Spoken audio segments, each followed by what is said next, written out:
حسین کی پاک اماں کا لقب ہے بطول طاہرہ. طاہرہ بطول. بطول کافی تھا.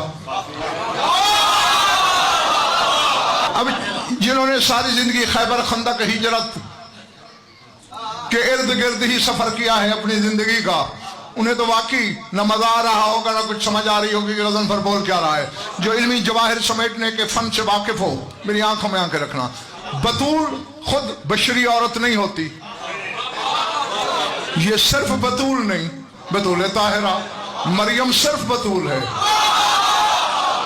دیکھو جو مذہب ہے، تم کسی کے عقیدے کو ناخن بھی نہ لگاؤ، لیکن اپنے عقیدے پہ پہاڑ کی طرح راست سے کھڑے رہو. اس میں شرمانے کی کیا بات ہے؟ ہر ایک کا اپنا عقیدہ ہے، کسی کے عقیدے پہ کیا پابندی ہے؟ اور یہ ہمارا عقیدہ خود ساختہ نہیں، معصوم ساختہ ہے. غیر مسلم کی نظر سے دیکھو نا، وہ تو تمہاری نمازوں کا مذاق اڑاتے ہیں کہ مسلمان پاگل ہیں، یہ کیا کر رہے ہیں، کوئی ایکسرسائز کر رہے ہیں، بس کیا کر رہے ہیں، ہنستے ہیں. پھر ہم چھوڑ دیں نماز. اب جو ماتم نہیں کرتا ہم نے کبھی مجبور نہیں کیا کہ کر. شیعوں کو بتاتے ہیں کر. جب تک شیعہ ہے چھوڑ دو مذہب، تمہیں بھی نہیں کہوں گا.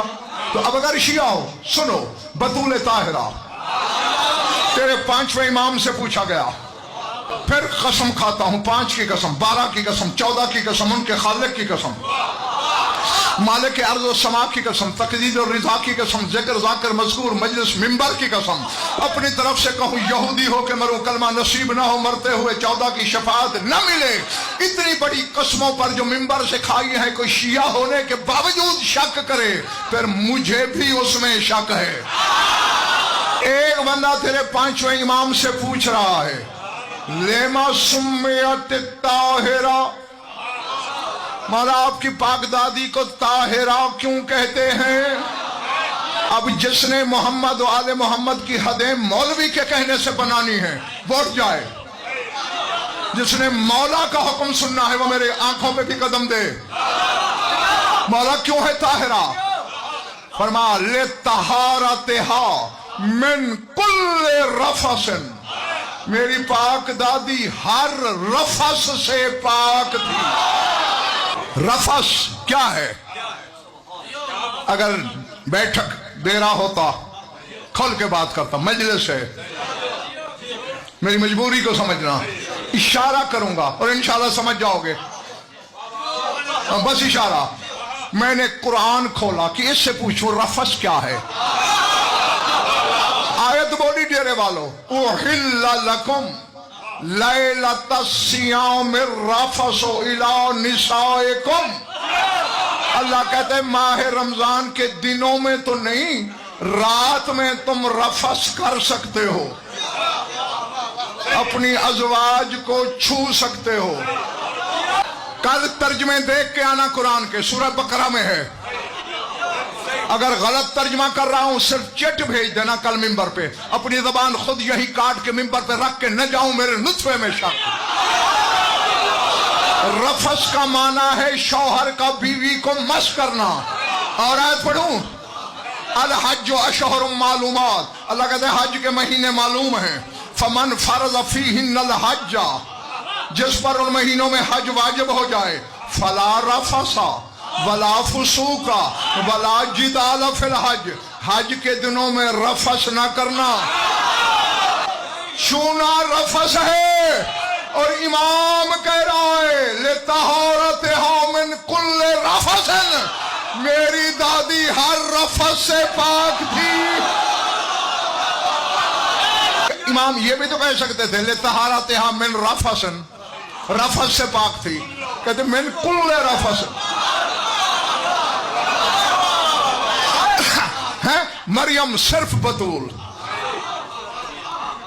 اب ظرف پہ ہاتھ رکھ لینا، نہ چھلکنے پائے نہ الٹے.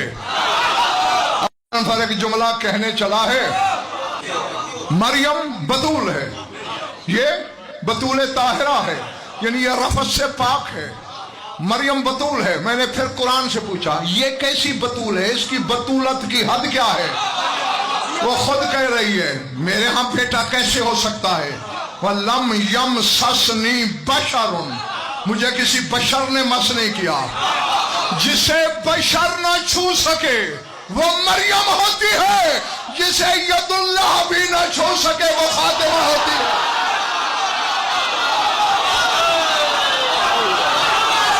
اسی لیے تو اللہ اترا رہا ہے، مرج البحرین یلتقیان بینہما برزخ لا یبغیان فبأی آلاء ربکما تکذبان۔ میں نے دو دریا ملائے، مل بھی گئے، درمیان میں پردہ بھی رہا، چھو بھی نہ سکے۔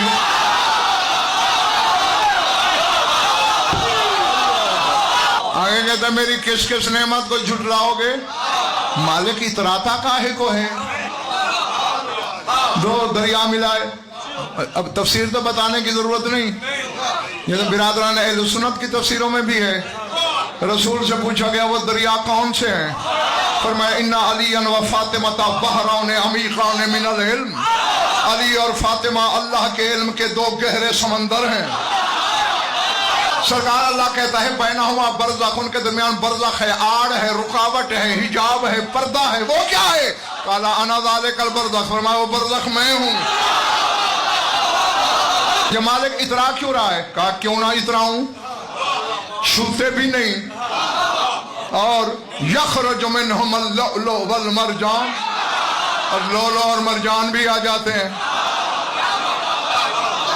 کہ پاپوش چاش بدم سے ہوں، مسئلہ رہ جائے گی بس مجمع پرانی میں۔